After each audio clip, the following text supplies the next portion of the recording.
right, we'll get up to speed here in the LX. This is pedal to the metal right now. Pedal to the metal, 30 miles per hour, 35, 40. We're at 3,000 RPMs, 45 miles per hour, 50 miles. Hope you guys got a minute. We're at 52 right now, 55. Rocks are flinging from the KO2s, and there's 60. Hey YouTube, Untamed here. Behind me is my new to me 1997 Lexus LX450. Based on the 80 series Land Cruiser, it shares a ton of similarities comparatively to its Toyota or Land Cruiser counterpart. So today's video, I'll show you all around it, get behind the steering wheel, show you how it drives underneath it, and really explain why I decided to buy another 80 series. Stick with me as we show it all. And forgive me guys, I know this video is long overdue. We actually purchased the LX450 here about 2.5, 3 weeks ago at this point. But as you get an idea, we are still moving into our new house here. So complete carnage. The garage is still full of boxes and whatnot. We are still very much unpacking and getting settled in. You know, putting some concrete around the back here, laying sod, getting a sprinkler system in, and like a total rookie, we went and got a freaking puppy in the middle of moving. Rookie move to get this guy. Look at him. Hey, buddy. He's had about 14 names so far. We haven't really quite landed on one. Anyways, let's get to the LX here. LX450 sporting the very bulletproof inline 6, 4.5 liter, 24 valve dual overhead cam. That very bulletproof engine is tried and true and tested at this point. This one here, as you can get an idea of how rough of a shape it is it's actually just under 200,000 miles on it. So still a very much used example here. Not what I would normally get. I would normally try to get a nice polished up version, but I actually bought this on purpose to be kind of a fixer-upper, right, for lack of better terms. Check it out. Even got a cracked taillight out back. The paint just needs a lot of love, right? I mean, obviously it's super dirty right now, but you get an idea. It's pretty oxidized. It just needs a lot of love. A handful of hail dings on the hood, a few up top on the roof. It is not a perfect example. I want to be very clear here, but to me, it's kind of a part of the joy. Part of the excitement for me is to try to bring it back to life. And I'm happy to share that with you guys if you're interested in kind of seeing the steps that I go through to do that. I think just passing over it once or twice with an orbital buffer will bring the paint back to life substantially. So I'm excited to see what that looks like. I just haven't had the time to do it. I was pretty happy to see that the previous owner put some cat skins leather, reupholstered the seats, and I think it came out quite nicely. And forgive me guys, it's very much dirty in here. You're getting a full look at what it's like to have 5 children. And we've been using this as a hockey mobile ever since we bought it. Hockey season started up, and flag football. As you can tell, we got a mouthpiece in here. So it is certainly doing its job. Anyway, being a family hauler, it does have the 3rd row in the 80 series here. Get an idea out back. It's just, a complete wreck right now. So forgive me. I know this is not a good look by any means, but the seats, obviously once we clean them up a little bit, after the kids have destroyed it a little bit, it'll look exceptional. So out back as well. There's just something about the 80 series Land Cruiser, the LX450 here.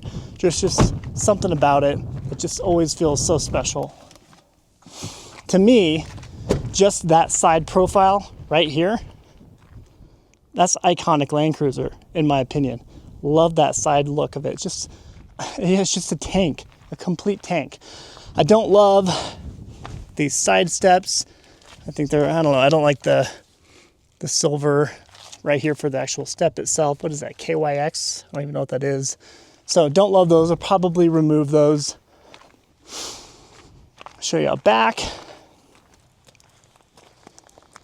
I do love the fact that this one did come with that little spoiler out back, because not all of them was an optional spec item for them. I do think that looks cool. Kind of completes the look, in my opinion. But overall, a number of little door dings on it. It is not perfect, nowhere near perfect. Look at this. All right, we got this all fixable stuff at the end of the day. It's not completely destroyed. And all the important bits, like underneath, is really nice. It's rust-free for the most part. We got a May May feature.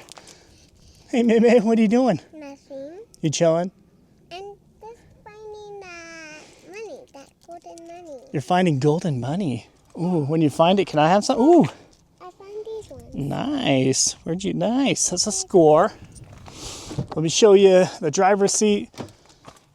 Everything works. I mean, with the exception of the antenna, everything electronically works in it. Do you like this car, May May? You call it the beep beep, right? It's like stuff like this. It is not, I don't know. But like I mentioned at the beginning, like that is a part of the excitement. I get to clean this up. I get it fully freshened up. Obviously, after, let's show May May in the back. After we get settled in, we actually have some more time on my hands to do more content for you guys and obviously try my best to bring this thing back to life a little bit better. That's going to be exciting for me anyway. But yeah, could use a good shampooing, that's for sure. Nice clean. They did not reupholster the side elbow pads over here, but they did absolutely everything else, which is nice. It is not triple locked. Gonna get that out of the way right now. I know a lot of people look for that, of course, with the 80 series. But the dash itself, I always loved just how shallow the dash is. I know it's kind of a strange thing to like, but it kind of feels like a Jeep Wrangler in that sense. It's a very just, I don't know, sport utility vehicle feel, in my opinion. You look good, May May. You gonna drive this one? This is one of the few vehicles that, it probably will still be running in 13 years when she starts driving, 12 or 13 years, which is a scary thought. More of that love up here, stuff like that. Very fixable. This one did come with a nice set of BF Goodrich KO2s on it, some aftermarket wheels. I'm not even sure what wheels those are. And in a future video, I'm happy to talk through numbers if you guys are interested in hearing it, how much I paid for it, all that jazz. It does have a clean title, no accidents on the Carfax history. It does have hail damage, unfortunately, right? But a little scuff right there. It does have new OME suspension on it, components. That was nice. And overall, underneath is in really good condition. All right, if you go look, if you've gone to look at, sorry, as I crawl on the ground here, at an 80 series landcruiser or an LX450, they generally are rusted to crud, right? You look underneath, they're just covered with rust. So this right here is really nice, actually, comparatively to what you see out there. You see a mustache? Yeah. Let me show you underside, underneath. So a little more love right here. But like this right here, I feel like I can get that out. I can get a lot of this out with a dual action orbital, right? Some door dings down the side. Love marks right here. I love this sliding rear windows, and the kids love it too, because normally out back they don't just have access to a window, so they actually really like that. I'll show you the hatch. Forgive me guys, it's getting a little windy. Out back, they fold up the seats to the side, and I absolutely love, I mean, it's iconic for most Land Cruisers, right? It's just to have that rear tailgate. Is that pretty cool, May? What's this? It's a latch. All right, well, there you have it. Let me show you one more look underneath. I'll show you from the back here. Show what we're working with.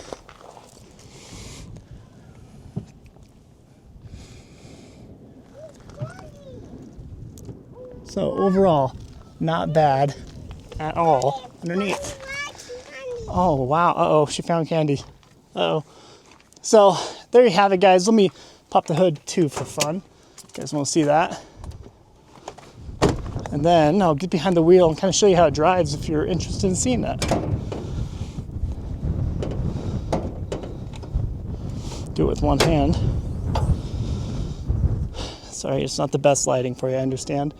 But there you have it. The heart of the beast really is the legendary engine at this point, the 24 valve, 4.5 liter inline 6.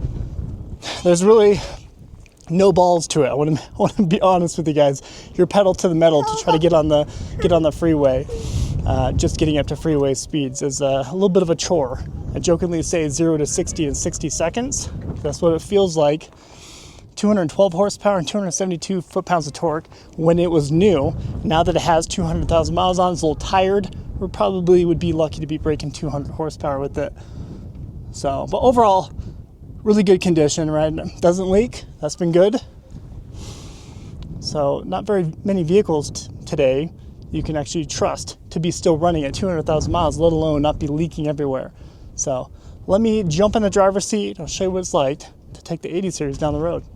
And look at this. Here is the key to the LX450. Do you remember these old things where you actually had to insert them into the vehicle and twist it to turn it on? Foot on the brake over here, and we'll turn, and it will purr to life like the kitten it is. Everything works over here. I appreciate the fact that it still is all original. A lot of people will be quick to swap out for a screen right here. I like that it's original. The radio works just fine. Air conditioning, hot and cold, that works just fine. So all the quote-unquote important stuff works, and I appreciate that, right? So even up here, this is broken, right? A couple of the horizontal slats are gone. So it's needs some TLC for sure, but all the important bits are there, and like I said, for the most part, rust-free underneath, and I appreciate it.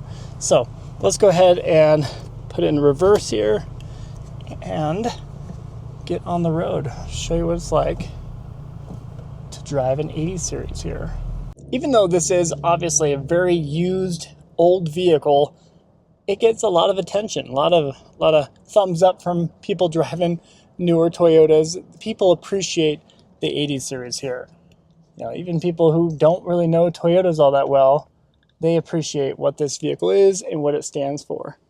And like I said, there is no umph to this engine whatsoever. So you get the full-time four-wheel drive, which is a staple for the Land Cruiser. So when it comes to being able to go anywhere and have the peace of mind of getting back from anywhere, the Land Cruiser is it, and it has always been it. And believe it or not, the kiddos absolutely love this thing. You know, obviously this is probably one of the most affordable vehicles I've ever purchased, and it seems to get the most positive attention from the kiddos. They love it. They call it the beep beep car, and they just, I don't know, they love how simplistic and fun it feels, right? It just feels kind of like a toy to them. All right, we'll get up to speed here in the LX. This is pedal to the metal right now. Pedal to the metal, 30 miles per hour, 35, 40, we're at 3,000 RPMs, 45 miles per hour, 50 miles, hope you guys got a minute. We're at 52 right now, 55, rocks are flinging from the KO2s, and there's 60 miles per hour. So you tell me how long that was. Was it 22 seconds there? But, you know, again, you don't buy a Land Cruiser for that. You don't buy it for exceptional performance numbers. You buy it because you know it's always going to run and it's always going to start for you, no matter what. Right? We're at 200,000 miles, and there's still plenty of life in this vehicle, it feels like. Not even leaking on my driveway, which is, again, how many vehicles can you say can honestly do that? So that's what I love about it. And to me, even though it's a little brutish to drive, it's a little rough around the edges, especially comparatively to like the 100 series that came after it, and of course the 200 series, you know, both sporting the V8 options there, the 5.7 liter V8 and the 200 series. You know, they felt a lot more planted, a lot more solid overall. Whereas this here, like I said, the best way to put it, it really is rough around the edges. It's just a brutish vehicle, and to me, therein lies a lot of the appeal in the 80 series. To me, the 80 series always looks the best. I like the wide fender flares on this thing. It just feels very Land Cruiser-esque to me. And I think, in my opinion, this does epitomize the Land Cruiser in styling, design, and of course, just the rugged feel to it, driving it, especially off-road. This is a battle-tested vehicle off-road. That low-end torque that it does offer, although it takes a while to get up to speed, the low-end torque and the gearing in this, in particular, does make it quite perfect for off-roading. And well, off-roaders have proven that obviously over throughout the last few decades here. Now, this really is a fun vehicle. You can daily drive it. You just kind of have to set your expectations, right? If you come from a 200 series Land Cruiser and then you jump into the 80 here, you're going to have some disappointments for sure. Just because of what it is, it just feels a little bit more rough. But overall, you can have unmatched peace of mind in this vehicle. It'll get anywhere, right? You can take it off-road, you can climb up over big rocks and know that you're not going to break this thing. It's just super robust, super durable, and well, again, just a matter of having that unmatched peace of mind. So guys, let me know what your thoughts are on the LX450 here. Should I have gotten the Toyota instead? Should I just went out and got an 80 series Land Cruiser? Or is it okay to have gotten the Lexus counterpart here? To me, they look the same, they feel the same. Obviously, just a different brand, a different emblem on it at the end of the day. I love it. I think it's a ton of fun to drive. The kids love it. And most importantly, it's going to be a fun little project. Obviously, I'm not going to put a ton of money and ton of effort into it, but really, I think just a few hours of detailing it, running around it again with the orbital, like I mentioned, I think this truly could become a really great example. Let me know if you'd like to see more content on it. As I go through the few modifications I'm going to apply to it, the paint correction process, let me know if you're interested in seeing more of the 80 series. As always, I sincerely appreciate you taking the time to tune into these videos. If you find any kind of value in this whatsoever, I do respectfully request that you please consider liking and subscribing. Your support means a ton, and I promise you it doesn't go unnoticed. Till next time.